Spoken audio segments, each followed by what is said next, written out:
Good morning. What an amazing morning we've had so far. So much information, so many insights, so much to learn. And this is the final session before lunch and then a brilliant afternoon as well. And I'm so pleased to be introducing this session because what we've got coming up are some stories, some practical tips, some ideas and some insights from three very different, very brilliant leaders from three very different brands, talking about not just what we should do, but what we could do. So sharing some of their stories with us to help us with what we can do after today.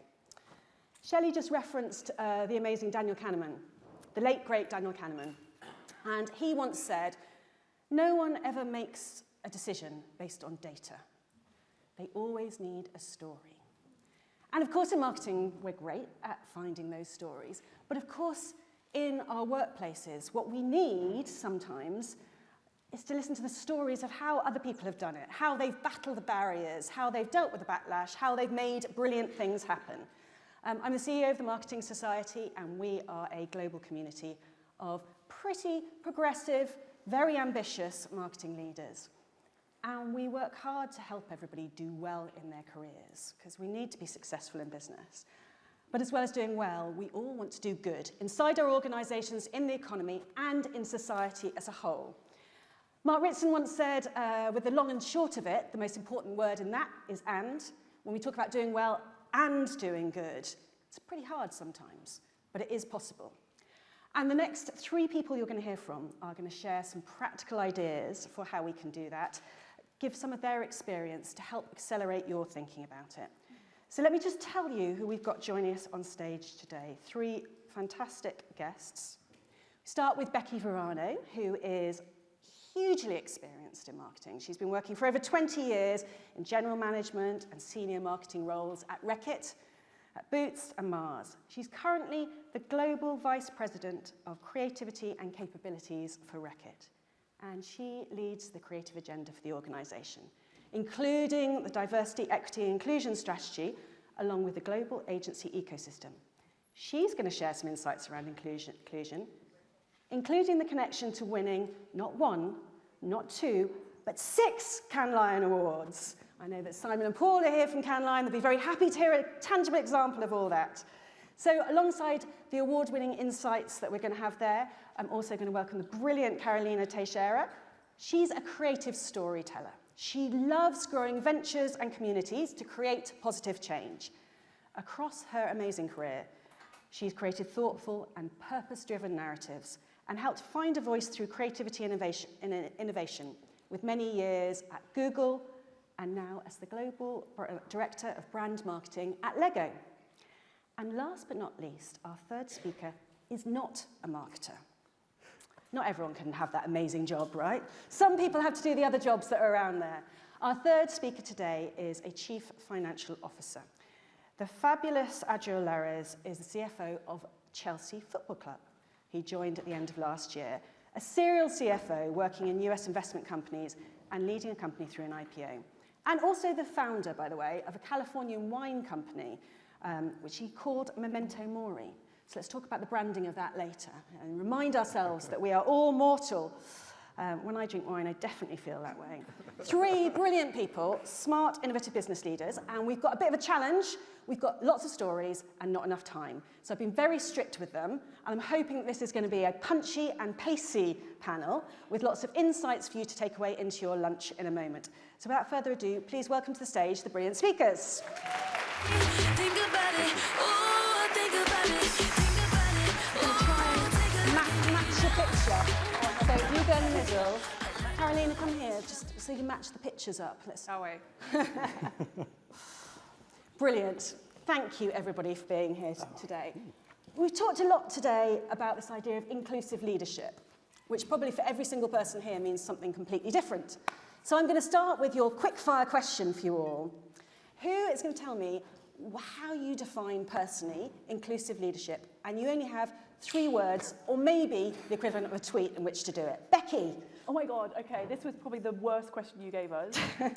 It's always difficult for a marketeer to say something in 3 words, as I've already started. So I would say open, I would say true, And I would say, especially in today's world, courage. Open, true, and courage. Yeah. So we heard a lot about courage this morning from Ali, one of the important things around it. Okay, we're going to come back to that courage point, see if we need it. Adriel, is it completely different? Inclusive leadership for a CFO? For me, it is listen more often. The reason is that for many of us, as you sort of rise in your career, oftentimes you're even paid to talk. And so you have to remind yourself to actually listen to your audience, listen to whoever you're actually serving. In my situation, I think of the CFO as sort of a service organization, so that's my sort of way to lead, if you will, is to listen more often. I love that. Very, very important and a really difficult skill, the listening skill. Yeah, I suspect lots of people would want their CFOs to listen to them a bit more often, so that's brilliant. Yeah. Carolina, how would you define it? Inclusive leadership, what is it? What is this phrase? I'm going to tweet. I'm not Okay, going to yep. 3 words. 280 characters or less. Challenging my own biases and creating a space in which different perspectives, creating a judgment-free space in which different perspectives can be heard. That's really nice. So Is that an too long? No, I can't do the word check live, but that's brilliant because that also echoes Adriel's point about listening. So making sure the voices can be heard and thinking about how that happens. We're going to come on to talk about those different voices later. I don't know if we can do it on Slido and the things we've got, but it'd be really interesting to know what your definitions would be of inclusive leadership and what it means. We're going to come on now to talk a little bit about what does that mean when it comes to the marketing mix? All the different parts of it, all the things that make it fun. I'm going to start with talking about creativity, of course, and communications. So Becky, when we talk about marketing, we do so often focus in on communications, partly because it's one of the most visible aspects of marketing, partly because it's one of the most fun and interesting bits, right? You have been really focused at Reckitt on creativity, building creative excellence, and the 6-can lion, very impressive. Have you found that looking at inclusion, looking at diversity and equity, has that been a driver or a blocker in developing creative excellence? I think it's been fundamental. I'm not just saying that because I'm on this stage, but if you just look at the 6 lines that we won, and to be honest, this is a journey we're on. We won maybe 2 or 3 the year before. We got our first gold last year, and to be honest, we're not really an organisation that went for the prizes. What we realised was, and it's a bit like the System 1 thinking that was talked about before, but you know, we're trying to build a culture that values creativity as a business driver, and those prizes that we won were a signal to our business, right? It's kind of building up that kind of, I want to be part of that club, but also to our agency partners that we're really trying to use creativity to do well, but also to do good. Yeah. And actually all 6 of our campaigns had some element of DE&I. So what we do very quickly is, a while ago, and we've been on a journey here, we tried to get every brand to have a brand fight. We tried to link it to the UN SDG goals, etc. We did it in a bit of a blanket approach, I have to be honest, and we tried to force fit a few things. Where we've landed now is we've realized that some brands can do it and some can't, and that being open, being true, having courage is absolutely fundamental to then working out which brands can actually bring DE&I to life to drive business results. So a lot of the campaigns, so the Vanish, I think you saw it, did you see Vanish this morning? Yeah, I mean, it's such a lot. Did anyone cry? Because every time I watch it, I cried. And Dove as well. I cried on that. I know, as well. But, you know, it's all about putting that gender gap in autism and the diagnosis of autism at the center of a brand that can play a role. Nurofen actually didn't win any Cannes Lions a bit early this year, but we're really going forward pushing for this year. But the Nurofen campaign puts See My Pain, so really trying to build education around the gender gap of male and female diagnosis of pain. Durex, we talked about, welcome to my world of Durex, before I preface this, we talked about the gender gap when it comes to orgasms, and you can imagine there the topics that we put on the table, but you know, each brand had a true role to play in the D&I kind of message that it brought about, and every single one of those campaigns drove the business results. We're not just doing it to tick boxes either. We are doing it to do good from our so do well with a business point of view, you mentioned it, and to do good from a society point of view. But there was a slowing down there of like, let's work out what fits, how does it work all together, what's going to work. I love the idea of you sitting in a board meeting talking about the gender gap and orgasms, and that was a brilliant moment. Can we see? Yeah, I think we've got the film on Nurofen, which is our See My Pain campaign, which we're super proud of. Who wants to see an ad? Let's see. I didn't want to get up, I didn't want to eat. Sorry.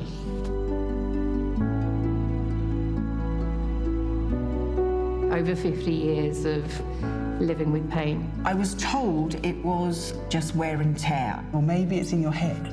No one was listening. They just looked at me and assumed I was an overly dramatic woman. Nurofen is committed to help close the gender pain gap with new research and more training for doctors and pharmacists. See my pain, Nurofen. So good. How did Nurofen decide that it had the capacity to do something like that? So I think, look, going back to my 3 words, if I may, but segue there. So kudos to the UK team. They were open to having a very different approach. In the past, we had product-centric ads that were talking about 2 times faster, so they had to be open to a different way of getting our message across, because we were literally we were flatlining on market share, on category growth, etc. So they were open to a new approach. Now, the point here is that you have to be true. So I don't know if you know this, but ibuprofen was actually invented by the makers of Nurofen. So when it was with Boots, and which I was at previously, it was actually a molecule that we actually, Boots, I can say that because I was part of Boots, actually invented, which is pretty awesome. And so as a brand with such big market leadership and with that audacious history, we had a responsibility, once we saw that 1 in 2 women are being misdiagnosed, to do something about it. But then you have to go, so the brand is true, the brand has a position to play, but then the courage comes in. So you have to have those internal conversations that says, do you know what, we're going to spend all this money and all this media spend on something that isn't actually talking about our product, right? It's talking about the brand, which for an FMCG business was a big step for us, and it was a bit of a cultural kind of, we had a few difficult conversations, I would say. But as you can see here, that courage that the UK team did, and it's rolling out into other markets now, where we have the right brand positioning. We had 2 times the return on investment. So, what we haven't got on that chart, because I could only show 1 chart, but we're also looking at how the education that we brought out, so being true again, you can't just do it consumer facing. We've been doing a lot of stuff with healthcare professionals, really trying to, put this gender pain gap report in front of them to break the bias and to train them. And I know the training is maybe not the only thing, but we're trying to get that cut through, and we are also seeing significant deltas in the way in which that's happening. It's going to take time, right? So you can't just drop a campaign like this. You need to commit to it up front. So this is probably a 5-year campaign that will just keep going on, and the healthcare professionals have been really receptive, and it's been really encouraging. It's brilliant. I mean, such an interesting story. I mean, there's so much in there about what you're doing, generally with the culture within Reckitt to have the symbols of award-winning for creative excellence, but also grounding everything back in the product, but the long-term faith in the brand building and seeing some great results. Very, very satisfying. So I'm sure your CFO would be happy to see that there are those results there. So Adriel, let's talk about you, because so often marketing leaders position the CFO as their enemy or the blocker to what they need to do. Great marketing leaders are both creative and commercial. And you've worked really effectively with lots of CMOs. I know you work with Claire Cronin at the moment at Chelsea Football Club. Tell us, how could or should marketeers engage better with their CFOs?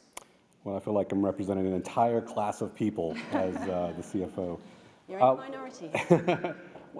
Probably one of the things I would think about, if there were fellow marketers in the room, is think about, again, it's so funny that we brought up the System 1, System 2, because I used to work for Daniel Kahneman's associate, Amos Tversky, way back university, writing research reports. So this is so relevant, sort of resonates with me. But think about the System 1 idea that you have of me. Skeptical is probably one of the words. So what I would ask you to think about, maybe turn the word a little bit and maybe curious. We're inherently curious about why something is, why it is. And so one of the things Becky was remarking on was sort of the return that you got. So if you think about the listen more to what I would sort of consider, think about the thing that would make sense to me, which is what is that return? What is the expected result of whatever it is you're going to do? And oftentimes you might think that all I care about is the return, but I would sort of challenge you to think about the and. You want to do the and of whatever it is you're trying to achieve, whether it's a brand result or whatever the case may be, but how will that tie into potentially a financial result? And it might not even be tomorrow, maybe it's next month, maybe it's 6 months from now, but the idea is how can you begin to quantify it? And the thing you can use, in some respects, the skepticism or the curiosity is involve me early, involve us early, because we're naturally going to be curious about what it is that you're doing, how you're doing, because you're about to spend some amount of money. Anytime it's money, I'm interested. I'm like, okay, what's going to happen? And so what Claire's done great at Chelsea Football Club, and I've only been there 5 months, so there's a lot that I'm still sort of figuring out. But at least in my past, I often was generally curious, and so I got to learn more about their world, the sort of the marketing, sort of branding world, and vice versa. What I tried to do is also involve them in my world. And vice versa, when you're sort of getting folks to speak one another, most importantly, you get to speak my language, and I get to understand your language as well.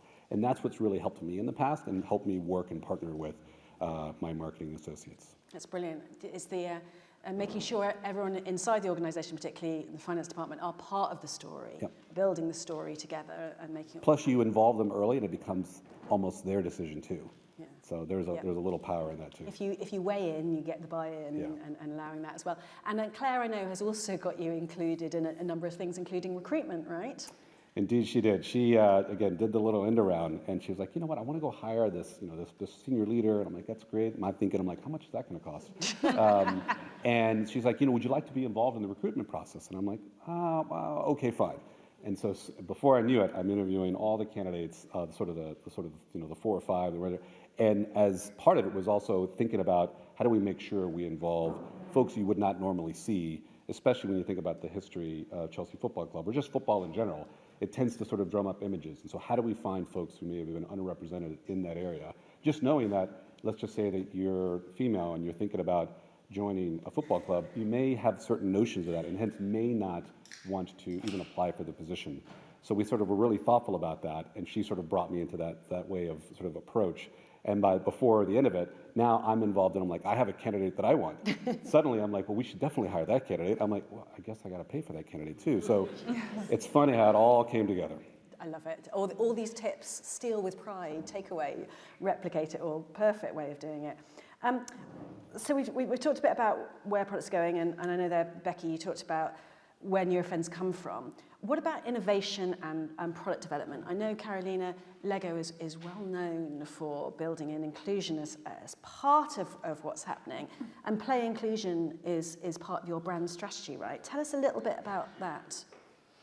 Yeah, and it's great to be to follow EJ and Shelley, because they've done a lot of the good work talking about creativity and the connection with inclusion as well as biases. And play inclusion is absolutely at the heart of our strategy, and it's at the core of our brand purpose, especially because, if you think about Lego is a 93-year-old company, still family owned, so the mission and the vision is still very much present from the beginning. And our mission is to inspire and develop the builders of tomorrow, and our vision is to be a global force for learning through play. So play inclusion is at the heart of what we do, because you can't be a global force for anything, really, if you don't bring everyone into play. So that's the first element of it. The second element is it's our responsibility, our core belief is that creativity and play is a birthright for any kid in the world. And every kid should experience the benefits of play and the joy of play, also everything that it brings. So it's really around our responsibility to build a better future and to empower these kids to build a better future. And by championing voices and stories and also creative mindsets that we have not in the past as a society, but also as Lego, a little bit of mea culpa, it's just really important for us to instill that sense of belonging, because in doing so, we are actually connecting with these kids emotionally, we are connecting with their parents, and we're creating longevity in our brand. So it's actually a win-win situation. It's good for our business because it creates sustainability of our business. It allows us to grow with new audiences that have not had the curiosity to engage with the brand, it had not had the income to actually buy or purchase our product, and now they're coming into market and doing that. So that is really important for us. And I think one thing to talk about creativity for us is that play and creativity are so intimately connected, and we really believe that it is, right? And creativity is such a open and exciting concept. It's so fertile, and yet we've been kind of interpreting creativity as such a sliver, very white, male-dominated, Western Europe-dominated concept. And my job at Lego, I've been there for a couple of years, it's really kind of opened up the aperture of what creativity and play can be, and all of the different creative mindsets. And I love what EJ said in the beginning, how in Igbo, creativity is a word actually that is for everyone. Where's EJ? And I love that, and that's really our core belief that is driving a lot of the narratives that we're creating. It's such a fantastic philosophy and so inspiring to hear it. I want to ask you a bit more about that, but first I would love us just to see a quick film on this, because this is a good one. Which is also a football film.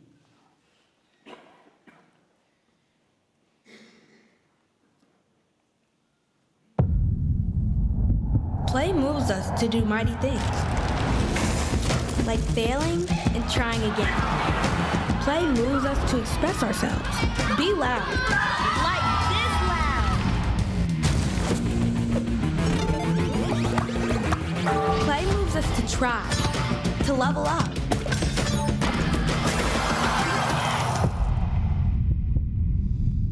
And things can get scary.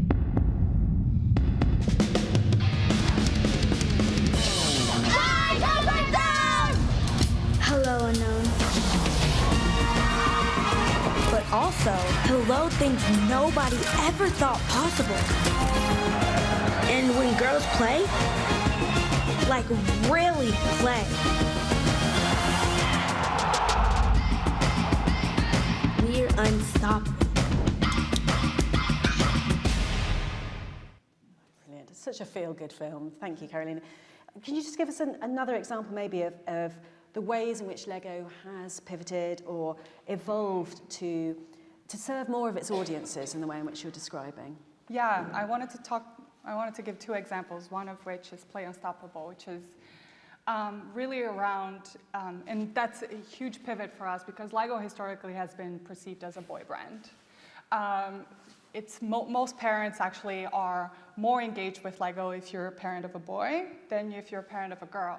And we really wanted to challenge that notion. And when we kind of started going into the insights around why isn't Lego connecting with parents of girls? Why isn't Lego connecting with girls?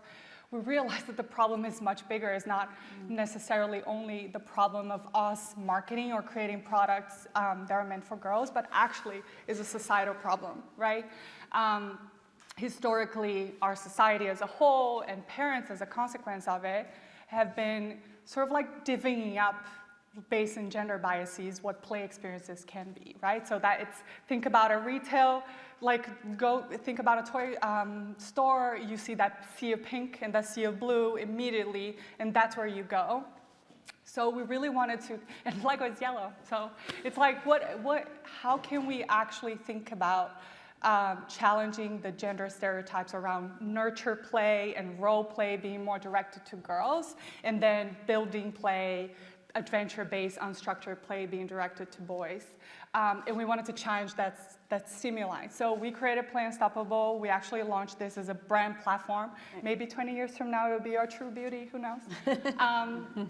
But we wanted to launch this platform called Play Unstoppable to really challenge these gender stereotypes and really talk about how we should unlock play for girls from a very early age. I mean, Shelley talked about how biases really manifest from like age 6, from 6 months old. And it was really important for us to challenge that. And we did so in partnering with these incredible, we've seen some like really interesting people in that setup, but we wanted to create that Unstoppable FC that we called.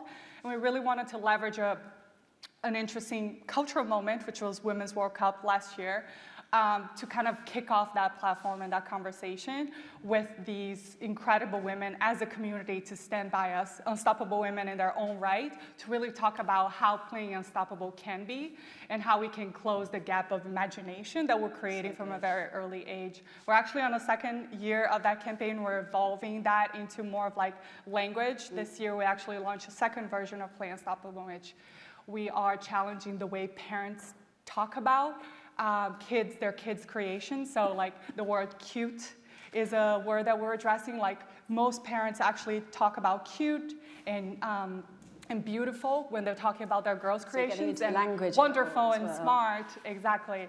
So how do we actually talk about whatever outcome you create as a kid, wherever you are in the gender spectrum, by the way, we should think about the words that we're actually addressing that. So really proud of this. I mean, it's really exciting, and I love the looking forward 2 decades. So the 20-year goal, I think, you know, marketeers like politicians do need to look more than 3 years ahead and thinking what they're doing and building it all. It's fantastic.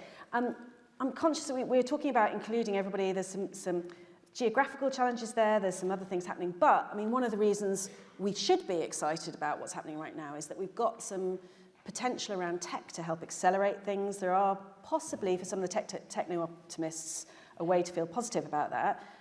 Becky, are there some things you've seen with technology and what you've been using and the way in which it can help unblock or unlock some of the things you want to do? Yeah, I mean, I think if I look back 2 years ago, we had this project. It was actually on Vanish. And I don't know how you guys do your shoots and stuff, if any of you do shoots, but we tend to do it across multiple markets, obviously to save on the money, and we do it in one shoot. And we were looking at casting a multi-race family, and I thought, brilliant, let's step forward. And because Poland were taking it, they came with an argument saying, no, we want it to be a white family.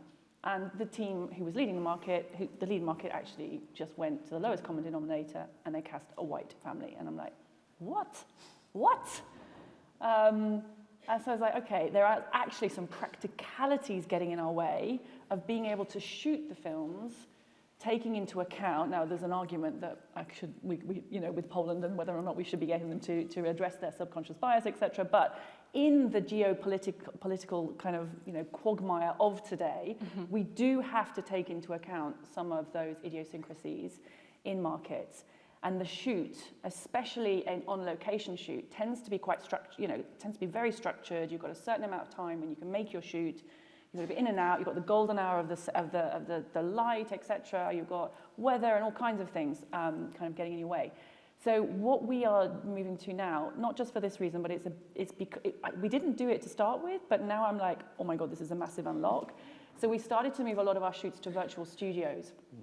We originally did it for a cost-saving point of view. So we were like, okay, we can actually save quite a lot of money here. If we bundle our shoots together, fantastic. But as we got into it, and we're saving money on, we're saving a lot of carbon as well. But as we got into it, we realized that time in a virtual studio against your shoot is much more agile. And so on a recent Durex shoot, it's a perfect example, if I may give that. Is that all right? Yeah, I'll be quick.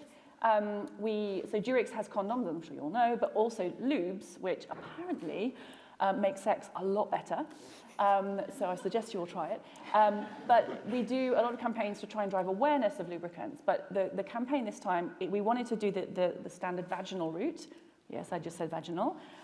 We also wanted to talk about masturbation. Yes, we talk about masturbation. We also wanted to talk about anal, and we also wanted to talk about oral.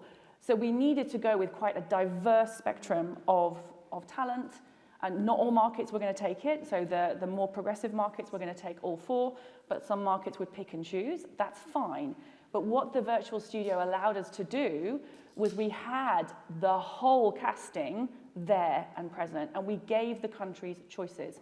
So for us, we went to the highest common denominator with the lead market, who went for everything. And then the other markets were able to choose. Now, we should also be pushing with the markets. I'm not saying that this is an excuse.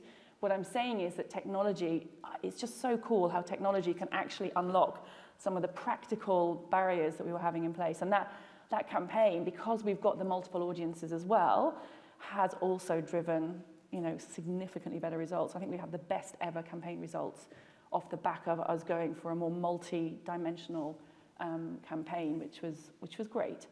So this is amazing. I'm a big, you can see I've got a lot of excitement. Yeah. I love technology. I'm also a massive fan of Gen AI. I actually think it can help. Probably another topic for another day. But for us, this virtual studio unlock, and we're aiming to get 80% of all of our shoots, which is a lot of cultural change happening there across our agencies and stuff. Choice of directors, in front of camera, behind camera. There's quite a big shift that we're making. We have to get bloody organised as well, because you need to bundle your shoots to make it cost-worthy.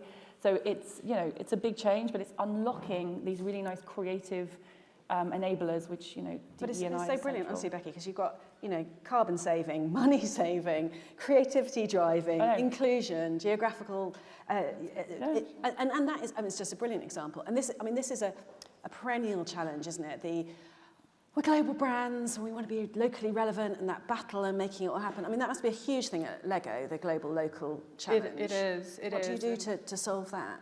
I mean, it's a challenge, but also an opportunity. And I think like what Becky's talking about is super interesting because technology can truly support us in segmenting the message. I think one thing that I've realized in working in a global capacity for many years now is that like taking, especially within diversity, equity, and inclusion messaging, taking a tops-down approach is just so dangerous, right? Because it actually creates a fragmented and sort of shallow message if we try to depict every diversity aspect of every market. And diversity and inclusion actually means very different things in different markets. So for us, like me as a global manager, it's really important for us to kind of balance the challenge of... How do you do that? Well, I mean, one thing that my team is really focused on right now is actually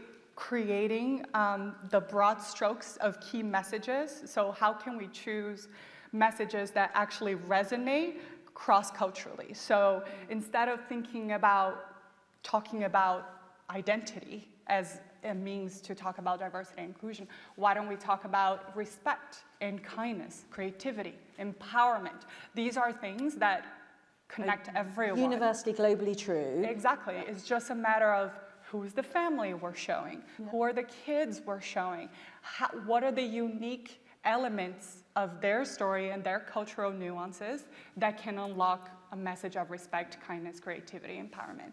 So actually, my team has been really focused on creating these key messages and then creating guidelines and a structure to guide our local markets and our trusted partners within the ecosystem in these markets to unlock and adapt their messaging that are really focused on these key messages, but also empower them with that. So I think that's something that it's been the unlock for me as a global brand marketer, is really how do we create the outline and the strokes and then allow markets to fill in the boxes. So your leadership role there and the global role is the framework and then the freedom within that for the local interpretation to get it right. So for example, Play Unstoppable, this is the global film, but we created a global Unstoppable FC with Megan Rapinoe, Sam Kerr, Asisato Shuala, Yuki Nagasato, from women from all over the world. Then the US takes on Unlocks with Megan Rapinoe and their own Unstoppable FC, and they create more stories that build on the message of playing Unstoppable for girls. The same went for Australia, which was where the Women's World Cup was happening. So that is the unlock that I'm really focused on. It's like, how do we actually create the framework to empower markets to do? And then you've still got the consistency, but you've got the local insight. This is all possible. I mean, this is the great thing about these stories. It shows people are doing it. We can make it all happen. Let's just talk a little bit about, for three of you, this idea of return on inclusion. You know, let's try and summarize that bit of, is it worth the investment? You know, what are the biggest things you're talking about inside your teams to really make sure that when it comes up as we've gone too far, it's too much, this is last year's fad, that you talk about this as something where there is a return on inclusion. Adriel, I mean, this must come up for you. Well, this one's easy for me because you know, we have a lot of fans of Chelsea Football Club here in London, and we have some pretty rabid fans in a very sort of small cohort, right? But I guess what I'm interested in is, like, there are many other fans that exist outside of London, to the country, to Europe, to the United States, to the rest of the world, and how do you unlock those fans, and how do you get them, who may never ever, you know, have the opportunity to step into Stamford Bridge, but we want to interface with them, we want to have an interaction with them. To me, that is the return. So if you sort of frame it for me in that way, then I think, like, what are those opportunities, whether it's brand or marketing or the way that we sell, how do we show up to those fans? And they're gonna resonate something differently than a person who lives here in London. There'll be certain things where maybe it's just the color blue. Maybe it's something about, you know, a certain player, Didier Drogba, whatever it could be. How do we figure out how to connect with those fans? And so to me, that's part of the return. And again, then I'm going to quantify. I'm like, well, how much money are we going to spend to get to that nth circle out here versus over here? And like, how do you sort of scale that? There's going to be a decision to be made, but that to me is a way to frame it. I really like the idea of this as, you know, this is about opportunities, not the obligation. Correct. Right? There's a whole different thing that's happening there. Carolina, what about in Lego? What's the, you know, sentence you talk to people about if anybody brings? I mean, they don't bring it up, right? Yeah. They're brought into Oh, it. no, well, yeah, that happens all the time. I mean, the really incredible thing that happened at LEGO under the leadership of Alero Akuya, who is our VP of brand, has been that we actually unlocked different elements within our brand scorecards. We have 3 different elements that we track: salience, meaningfulness, and difference. We want to be a meaningful brand, we want to be a salient brand, we want to be also a different brand, a trendsetter. And actually, lo and behold, we've been running this tracker for a few years now, and purpose and inclusivity are key drivers for meaningfulness and difference. Which, by the way, meaningful and difference are the key drivers for price inelasticity. I know we're going to say that one. Price inelasticity. And it helps us to position ourselves as a premium brand if we are inclusive, if we are purpose-driven. So it's actually like a really easy conversation. I mean, not an easy conversation. It's a straightforward conversation because we have the data. So you've got the measures, the data, they all build up to, and price elasticity, very important thing to get the pricing right. Brilliant. And Becky, so much for you talking about this. I mean, Reckitt's known as quite, I think probably a cynical company. I mean, have in the past? No, but it's certainly a very commercial company. No, look, we are unashamedly commercially driven. And that's like a marketeer in Reckitt can leave Reckitt tomorrow and set up their own business. They can be a P&L expert. But you know, before I joined Reckitt, I don't think I'd looked too much into P&Ls and balance sheets, but I have now become an expert. So, and that's our business model and that's our culture. But I think we're putting a really nice spin on that to say that you can deliver the results, but in a more meaningful way. And you know, the good thing about Reckitt is once you then have a proof of results, we're really good at scaling it quickly and getting results. I'm just conscious we do have a question as well. If you wanted to, I don't know whether or not you had another question, but this poor lady has had this beautiful chart thing up for ages, and I'm really feeling for her arms.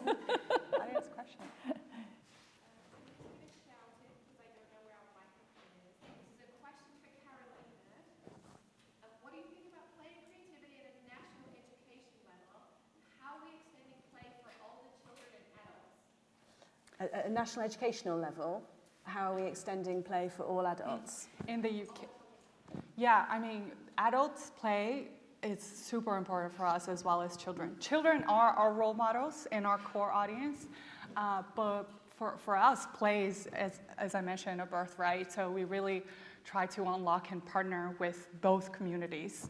Kids culture is a really big part of what we do, and that's what we mostly focus on. And now on the education side, I mean, LEGO is still a family-owned company who actually supports a big part of our profits, like from the LEGO Group, which is the main company, goes into LEGO education and building partnerships with public schools across the world, not just in the UK. Various levels of partnerships depending on the country that LEGO has been for longer in creating these relationships. That's a huge part. I mean, play, learning, being a global force for learning through play is our moniker. And this is based on the core belief that play is the way you navigate the world, you learn about the world, you learn about yourself, you explore your identity. So education is a big part of us. And I think education has been losing play a lot. I mean, the world. I mean, we haven't been playing much, and I think that's a big, it's actually like now being in vogue to talk about play, which is really interesting, great for us. But we've been talking about that for 93 years. So education in place, and in the workplace. Let's talk about play in the workplace. But we are running out of time, and I would like to ask the three of you, we've had some great stories in there. Lots of conversation today. It'd be nice to have some action for everybody, for us all to do something if we are interested in looking at inclusive leadership, making a difference. So next 6 months, what do you think every single person in this room, all of us, could or should do to make sure that inclusive leadership and everything we're talking about today stays on the agenda? Quickly as you can. Becky. Oh, God. Yeah. What should we do? One thing. So, look, be brave. But think about technology, and I'm going to squeeze technology in there as a key enabler because the practicalities were getting in our way. But be brave is my biggest mantra. Try different things, just see if it can work. Because I think we've got some proof here that it can work. So some great examples, aren't there, of how technology, playing with technology can help us accelerate things. It's a new era for marketing, but you have to step out of your comfort zone. And be positive about that. Love that. Okay, Adriel, what are you going to do? Don't underappreciate how many identities you represent when you show up. If you show up here and you're sitting in the front audience and your other colleagues see that you're here, if they see that it's important for you as a leader, they will begin, hopefully, to be influenced that it's important for them to think about as well. And then also just if they see you and them as whatever identity they represent, that you represent to them, it allows them to be a little bit more brave. Like if they can do it, so can I. The shadow, the leader, the light you shine, what you can represent. Love that. And Carolina? I'm going to do a harder one, but you can start doing it tomorrow, which is build as corporate, like people, we're all here, build relationships with grassroots communities. Like we cannot drive authentic storytelling or connection with audiences if we're not working with these communities. So put an organization on retainer, bring them in, just onboard them into your supply system, which is already hell, I'm sure you know. Just do that, start doing that, because then when the time comes that you want to partner with them, they're ready, or they're onboarded at least. But I think build those relationships is so important. And it's really interesting, the whole evolution of stakeholder capitalism, getting the communities in there. See, I knew we'd run out of time. There are so many more stories and insights from these people here. I guess my one suggestion for one thing we can all do is continue to share the stories of what's working for us or where we found it hard. If we, within the marketing community, can share what we're doing and our experiences, then hopefully it speeds everybody else up and together we can achieve more than alone. So I have to stop now because Claire's looking at me and it's lunchtime, I think. But thank you so much to everybody. Thank you.